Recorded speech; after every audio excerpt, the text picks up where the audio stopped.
ওই নব্য জালেম বিএনপির কালো হাত ভেঙে গুড়িয়ে দেবেন। আবু সাইদের ভাইরা কি ঘুমিয়ে গেছে?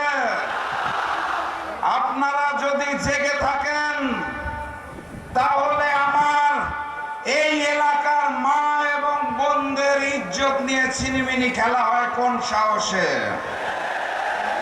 আপনাদের স্পষ্ট ভাষায় জানিয়ে যেতে চাই, আমার দেশের মা এবং বোনদের উপর যদি হামলা হয় সেখানেই প্রতিবাদ করবেন, প্রতিরোধ করবেন। ওই নব্য জালেম বিএনপির কালো হাত ভেঙে গুড়িয়ে দেবেন। যদি মামলা হয় বলবেন রাশেদ প্রধান হুকুম করেছিল তার নামে মামলা দিতে। পারবেন?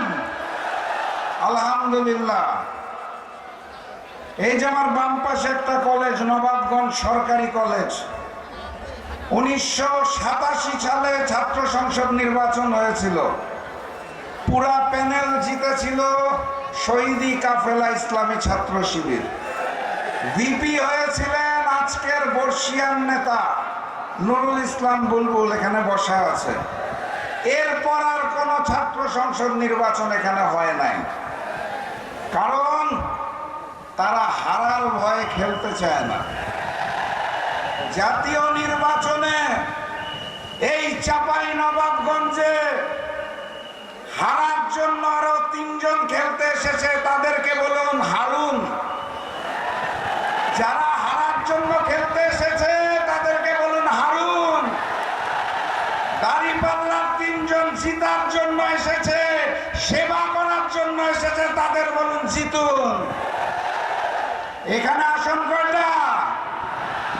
এই 3টি আসনে দাঁড়িপাল্লাকে জয়যুক্ত করে আগামী দিনের প্রধানমন্ত্রী ডাক্তার শফিকুর রহমানকে উপহার দিতে হবে। আর ওই নির্বাচনের দিন আরো একটা ভোট আছে, মনে আছে তো নাকি? গণভোটে গণভোটে গণভোটে সংগ্রামী সাথী এবং বন্ধুগণ, ওই লন্ডন থেকে একজন মুফতি এসেছে, চিনেন নাকি আপনারা? আসার পরে নির্ধারণ করছে মুফতি সাহেব কে মুসলমান, কে শিরক করে, কে বিধর্মী। আমি দেখলাম উনি ওনার বক্তব্যে বদরের যুদ্ধে হযরত আয়েশার নাম বর্ণনা করলেন, উনি নাকি যুদ্ধ করেছেন। লন্ডন থেকে এসে মুফতি সাহেব রাজনৈতিক ইতিহাস পরিবর্তন করতে চায়। লন্ডন থেকে এসে মুফতি সাহেব বাংলাদেশের ইতিহাসকে বিকৃত করতে চায়। উনি বলতে চায় 16 বছর জামাত শিবিরকে মাঠে দেখতে পায় নাই। উনি 71-এর ইতিহাস পরিবর্তন করতে চায়। বাংলাদেশের ইতিহাস পরিবর্তন করতে করতে উনি এখন ইসলামের ইতিহাস পরিবর্তন করতে চায়। এই লন্ডনের মুফতি আর তার হাতে সৃষ্ট নতুন জালেম বিএনপিকে আগামী 12 তারিখ আমরা লাল কার্ড দেখাবো ইনশাআল্লাহ। 12 তারিখ গণভোটে হাকে জয়যুক্ত করতে হবে। চাঁপাইনবাবগঞ্জের 3টি আসনে 3-0 করে বিজয়ী হতে হবে। আমি বিশ্বাস করি ডাক্তার শফিকুর রহমান যখন প্রধানমন্ত্রীর দায়িত্ব গ্রহণ করবেন, এই মঞ্চে বসে থাকা একজন আপনাদের সন্তান গুরুত্বপূর্ণ মন্ত্রণালয়ের মন্ত্রীর দায়িত্ব গ্রহণ করবেন। কে তিনি? আলহামদুলিল্লাহ, আপনাদের এলাকার সন্তান।